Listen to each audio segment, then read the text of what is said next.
నగర్ విజయవాడ జైల్లో వంశీతో జగన్ ములాఖాత్ ముగిసింది. జైల్లోకి జగన్ ఒక్కరినే అధికారులు అనుమతించారు. ములాఖాత్ ముగిసిన అనంతరం జగన్ బయటకు వచ్చారు. ఆయన మాట్లాడుతున్నారు. లైవ్ లో చూద్దాం.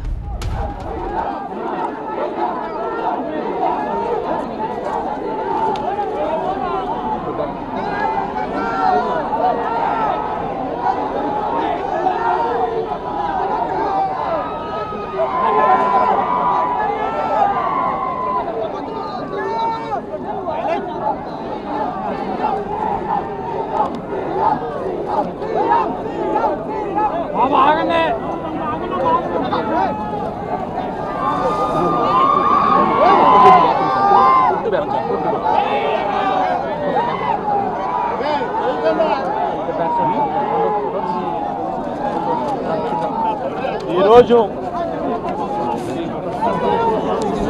వంశీని అరెస్ట్ చేసిన తీరు, వంశీ మీద పెట్టిన ఫాల్స్ కేసు,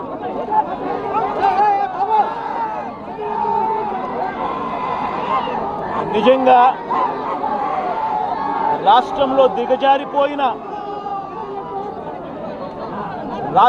దిగజారిపోయిన లా అండ్ ఆర్డర్ను వంశీ అరెస్టు అద్దం పడుతుంది. ఎందుకనంటే వంశీని అరెస్ట్ చేసిన తీరు ఒకసారి గమనించినట్టయితే అతి దారుణమైన law and order break down కనిపిస్తుంది. ఒకసారి గమనించినట్టయితే ఈ కేసులో గన్నవరం పార్టీ కార్యాలయంపై దాడి జరిగింది అని చెప్పి ఫిర్యాదు చేసిన సత్యవర్ధన్ అనే ఈ వ్యక్తి, గన్నవరం తెలుగుదేశం పార్టీ ఆఫీసులో కంప్యూటర్ ఆపరేటర్గా పనిచేస్తూ ఉన్న సత్యవర్ధన్ అనే ఈ వ్యక్తి, ఫిర్యాదు చేసిన ఇదే వ్యక్తి సాక్షాత్తు తానే జడ్జి గారి సమక్షంలో, తానే జడ్జి గారిచ్చిన సమన్లకు పోలీసుల ఆధ్వర్యంలో ఆ సమన్ను అందుకొని జడ్జి గారి దగ్గరికి వచ్చి జడ్జి గారితో తానిచ్చిన వాంగ్మూలాన్ని ఒకసారి గమనిస్తే ఆ వాంగ్మూలంలో ఆయన చెప్పిన మాటలు ఏమిటి,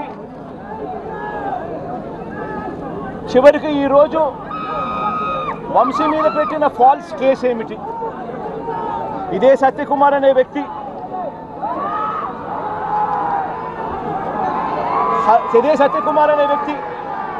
జడ్జి గారు జడ్జి గారి సమక్షంలో సత్యవర్ధన్ అనే వ్యక్తి వంశీ ఎలాంటి తప్పు చేయలేదు అని చెప్పినప్పటికీ కూడా వంశీ మీద తప్పుడు కేసులు ఈరోజు బనాయించడం జరిగింది. ఒకసారి ఈ కేసుకు సంబంధించి ఘటనలు ఒకసారి గమనించాల్సిన అవసరం ఉంది. ఫిబ్రవరి 19వ తారీఖున 2023 మంగళగిరిలో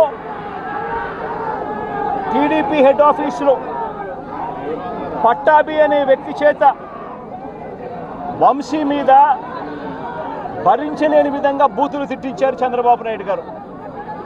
మంగళగిరి తెలుగుదేశం పార్టీ హెడ్ ఆఫీసులో ఫిబ్రవరి 19, 2023 పట్టాభి అనే వ్యక్తి రెచ్చగొడుతూ వంశీని తిడుతూ ఫిబ్రవరి 19వ తారీఖున తాను మాట్లాడిన మాటలు, ఫిబ్రవరి 19, 23 వాడో పిల్ల సైకో, నేనే గన్నవరం వెళ్తా, ఎవడేం పీకుతాడో చూస్తా, ఆ వంశీ సంగతి తేలుస్తా, నియోజకవర్గంలో నుంచి బయట ఎవడేం పీకుతాడో చూస్తా, ఆ వంశీ సంగతి తేలుస్తా, నియోజకవర్గంలో నుంచి బయటికి విసిరేస్తా అంటూ గన్నవరం ఎమ్మెల్యే వల్లభనేని వంశీని రెచ్చగొట్టింది సాక్షాత్తు ఫిబ్రవరి 19వ తారీఖున ఇదే పట్టాభి అనే వ్యక్తి. చంద్రబాబు గారు పట్టాభిని నేరుగా గన్నవరంకే పంపారు. గన్నవరంకే పంపి గన్నవరంలో ఆయన అక్కడికి వెళ్ళి గన్నవరంలో మళ్ళీ ప్రెస్ మీట్ పెట్టి మళ్ళీ వంశీని మళ్ళీ తిట్టి అదే గన్నవరంలో చుట్టుపక్కల ప్రాంతాల నుంచి తాను పోగేసిన మనుషులను తాను వెంట పెట్టుకొని ప్రెస్ మీట్లో మళ్ళీ మరొకసారి వంశీని తిట్టి ఒక ప్రొసెషన్గా వైఎస్ఆర్సీపీ ఆఫీసును అటాక్ చేయడం కోసం ఫిబ్రవరి 20వ తారీఖున ఇదే పట్టాభి బయలుదేరిన ఈ ఘటనలో ఇదే పట్టాభి ఫిబ్రవరి 20వ తారీఖున వైసీపీ ఆఫీసుకు తాను మనుషులతో ప్రొసెషన్గా తాను అక్కడికి వెళ్ళి ఆ రోజు పార్టీ బయట ఉన్న ఒక దళిత సర్పంచ్ సీనయ్య అనే వ్యక్తిని కూడా పట్టాభి వాళ్ళ మనుషులు దాడి కూడా చేయడం జరిగింది. ఈ దాడి జరుగుతూ ఉన్న నేపథ్యంలో ఉద్రిక్తతల మధ్య పోలీసులు కూడా నిర్వహించేదానికి విశ్వ ప్రయత్నం కూడా చేశారు. ఆ విశ్వ ప్రయత్నంలో సిఐ కనకారావు, ఈయన కూడా దళితుడే, సిఐ కనకారావు తల పగలగొట్టి నిరోధించే కార్యక్రమంలో సిఐ కనకారావు తల కూడా ఇదే అల్లరి మూకలు పట్టాభి నేతృత్వంలో ఇదే అల్లరి మూకలు తల కూడా పగలగొట్టారు. ఇలాంటి ఉద్రిక్తతల మధ్య ప్రతిచర్యగా తెలుగుదేశం పార్టీ వాళ్ళు ఇటువైపున రావడం, ప్రతిచర్యగా వైసీపీ వాళ్ళు కూడా అటువైపున వెళ్ళే కార్యక్రమం జరగడం, ఈ ఘటన జరిగింది. రెండు వైపులా ఆ రోజు పోలీసులు కేసు పెట్టారు. వైసీపీ ప్రభుత్వం అధికారంలో ఉంది, అయినా కూడా వన్ సైడెడ్గా కేసులు వాళ్ళ మీద పెట్టలేదు. రెండు వైపులా కేసులు పెట్టారు, రెండు వైపులా ఉన్న వాళ్ళ మీద కేసులు పెట్టారు.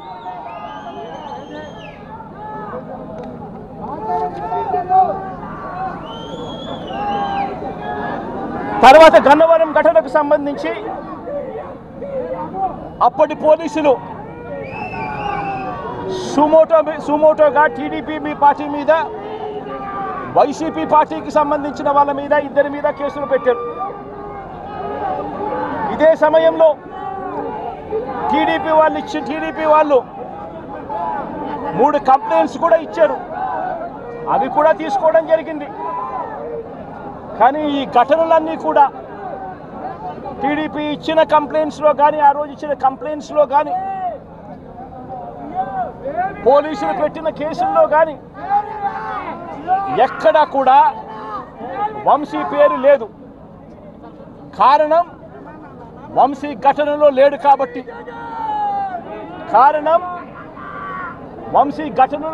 కాబట్టి, ఘటనా స్థలంలో తాను లేడు కాబట్టి వంశీ పేరు ఎక్కడ ఎవరు కూడా చెప్పలేదు.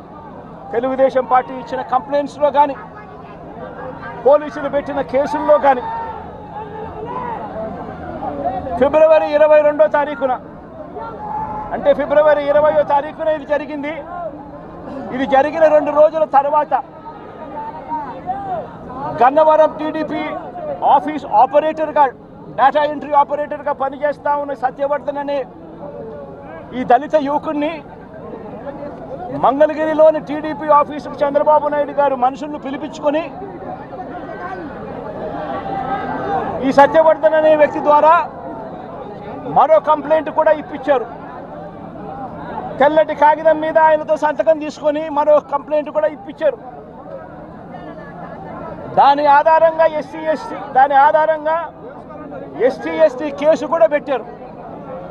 కానీ ఆ ఇచ్చిన ఆ కేసులో కూడా, ఆ సత్యవర్ధన్ ఇచ్చిన ఆ కేసులో కూడా అప్పటికి కూడా వంశీ పేరు ఎక్కడా కూడా లేదు. కారణం వంశీ అక్కడ లేడు కాబట్టి, ఘటనా స్థలంలో లేడు కాబట్టి. ఫిబ్రవరి 23వ తారీఖున సత్యవర్ధన్ నుంచి పోలీసులు ఫిబ్రవరి 2023 పోలీసులు ఇదే సత్యవర్ధన్ దగ్గర నుంచి 161 స్టేట్మెంట్ కూడా తీసుకున్నారు. ఆ స్టేట్మెంట్లో సత్యవర్ధన్ ఇచ్చిన స్టేట్మెంట్లో కూడా ఎక్కడా కూడా వంశీ పేరు ఎక్కడా లేదు. సత్యవర్ధన్ అనే వ్యక్తి ఆ 161 స్టేట్మెంట్లో, పోలీసులకు ఇచ్చిన 161 స్టేట్మెంట్లో తనని ఎవరూ తిట్టలేదని కూడా చెప్పాడు. తాను ఘటన జరిగినప్పుడు తాను అక్కడి నుంచి వెళ్ళిపోయానని కూడా చెప్పాడు. తర్వాత టీడీపీ ప్రభుత్వం రాగానే వంశీని టార్గెట్ చేయడం మొదలుపెట్టారు. జూలై 10, 2024న ఈ కేసును మళ్ళీ రీఓపెన్ చేశారు. రీఓపెన్ చేసి ఆశ్చర్యం కలిగించే విషయం ఏమి తెలుసా? ఇదే సత్యవర్ధన్ అనే వ్యక్తిని తెలుగుదేశం పార్టీ ప్రభుత్వం అధికారంలోకి వచ్చిన తర్వాత మళ్ళీ ఇదే సత్యవర్ధన్ అనే వ్యక్తి దగ్గర నుంచి మళ్ళీ 161 స్టేట్మెంట్ మళ్ళీ తీసుకున్నారు. రెండోసారి కేసు రీఓపెన్ చేసి తెలుగుదేశం పార్టీ అధికారంలోకి వచ్చిన తర్వాత ఆ రెండోసారి ఇచ్చిన 161 స్టేట్మెంట్లో కూడా సత్యవర్ధన్ ఇవే మాటలే మాట్లాడాడు.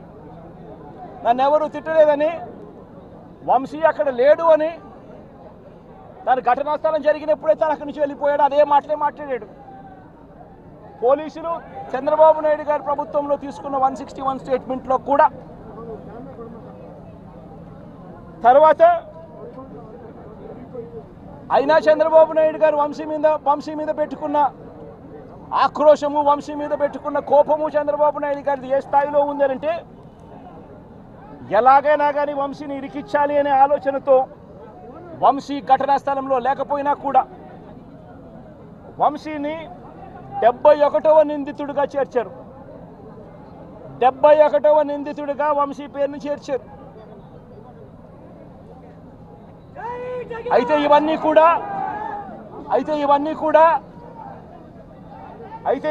కూడా బెయిలబుల్ అఫెన్సులు కాబట్టి బెయిల్ కోసం వంశీ హైకోర్టుకు యాంటిసిపేటరీ బెయిల్ కోసం వంశీ హైకోర్టును ఆశ్రయించాడు. కాబట్టి చంద్రబాబు నాయుడు గారు ఎట్టి పరిస్థితుల్లోనూ వంశీని అరెస్ట్ చేయాలనే ఉద్దేశంతో, బెయిల్ రాకూడదు అన్న ఉద్దేశంతో చంద్రబాబు నాయుడు గారు కుట్రను ఇంకా ముందుకు తీసుకెళ్లారు.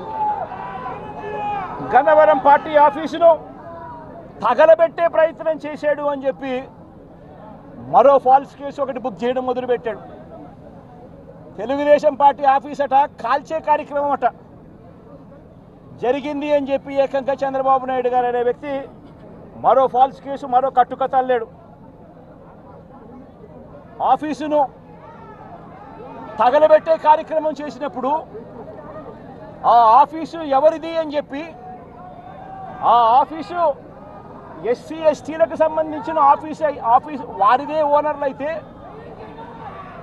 అప్పుడు ఇది నాన్ బెయిలబుల్ సెక్షన్స్ కిందికి వస్తుంది, ఎస్సీ ఎస్టీ కేసు పెట్టచ్చు అనే ఉద్దేశంతో ఏకంగా తెలుగుదేశం పార్టీ ఆఫీసు ఎస్సీ ఎస్టీలదని చెప్పి ఇంకో దొంగ కేసు, ఎస్టీ ఎస్టీలదే అని చెప్పి ఇంకొక దొంగ వాంగ్మూలాన్ని కూడా ఇచ్చేశారు ఇదే పెద్ద మనిషి చంద్రబాబు నాయుడు గారు. వాస్తవం ఏమిటంటే తెలుగుదేశం పార్టీ కాలబడింది లేదు. తెలుగుదేశం పార్టీ ఒక ఎస్సీ ఎస్టీకి సంబంధించిన వ్యక్తికి సంబంధించిన ఆఫీస్ బిల్డింగ్ కూడా కాదు. తెలుగుదేశం పార్టీ ఆఫీసు కడియాల సీతారామయ్య గారు అనే ఎస్సీ కాదు, ఎస్టీ కాదు, కనీసం బీసీ కూడా కాదు. చంద్రబాబు నాయుడు గారికి సంబంధించిన వ్యక్తి, ఆయన బిల్డింగ్ అది. అంటే అక్కడ కూడా చంద్రబాబు నాయుడు గారు ఉద్దేశపూర్వకంగా వంశీకి బెయిల్ రాకూడదు అని నాన్ బెయిలబుల్ కేసు కింద దీన్ని మార్చాలి అనే ఉద్దేశంతో చేసిన మరో కుట్ర ప్రయత్నం. మరోవైపు ఈ కేసులో దాదాపుగా 94 మంది మీద కేసు పెడితే చంద్రబాబు నాయుడు గారు నెలల తరబడి వైఎస్ఆర్సీపీ నాయకులను వేధించాలనే ఉద్దేశంతో ఇంకా 44 మందికి ఇంకా బెయిల్ రాకుండా చంద్రబాబు నాయుడు గారు అడ్డుకుంటా ఉన్నారు. ఒక హక్కుగా బెయిల్ రావాల్సిన చోట నెలల తరబడి బెయిల్ రానివ్వకుండా అడ్డుకుంటా ఉన్న పరిస్థితి చంద్రబాబు నాయుడు గారు. ఇదే సత్యవర్ధన్ అనే వ్యక్తి మెజిస్ట్రేట్ దగ్గరికి తాను వచ్చి జరిగిన ఘటన గురించి మెజిస్ట్రేట్ దగ్గర వాంగ్మూలం తాను ఇచ్చేస్తే మిగతా వాళ్ళందరికీ కూడా బెయిల్లు వస్తాయి అనే ఉద్దేశంతో పోలీసులు చంద్రబాబు నాయుడు గారు ఇద్దరు కూడా కుట్ర పన్ని సత్యవర్ధన్ అనే వ్యక్తిని 20 సార్లు మెజిస్ట్రేటు రమ్మని సమన్లు పంపించినప్పటికీ కూడా ప్రతిసారి దాటేసుకుంటూ రాకుండా ఎగరగొడుతూ పోయాడు. చివరికి జడ్జికు 20వ ఇన్నిసార్లు సమన్లు ఇచ్చినా కూడా ఈ మనిషి రాకపోవడం అన్యాయము అని పోలీసుల మీద గట్టిగా జడ్జి తిట్టి ఖచ్చితంగా సమన్లు ఇవ్వండి, నెక్స్ట్ టైం వచ్చేట్టుగా ఖచ్చితంగా చూసుకోండి అంటే అప్పుడు మరుసటి వాయిదాకు సత్యవర్ధన్ అనే వ్యక్తి తానంతటి తానే హాజరై ఈ ఘటన జరిగిన సమయంలో ఇంతకుముందు తాను 161లలో ఏదైతే చెప్పాడో అదే విషయాలను మళ్ళీ జడ్జి గారి సమక్షంలో అదే విషయాలే ఆయన తెలియజేశాడు. ఘటన జరిగిన సమయంలో తాను అప్పుడు లేడని, తనని ఎవరూ కులం పేరుతో దూషించలేదు అని, అసలు ఈ కేసుతో తనకు ఎలాంటి సంబంధము లేదని కోర్టుకు తాను మొరబెట్టుకున్నాడు.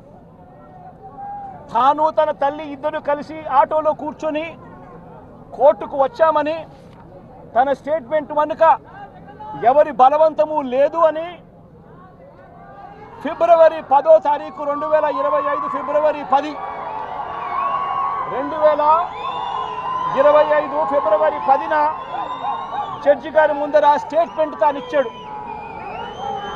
ఫిబ్రవరి 10 2025 జడ్జి గారి సమక్షంలో తాను ఈ విధంగా స్టేట్మెంట్ ఇచ్చేసరికి చంద్రబాబు నాయుడు గారికి లోకేష్కు వీళ్ళిద్దరికీ కూడా మనశ్శాంతి కరువైపోయింది.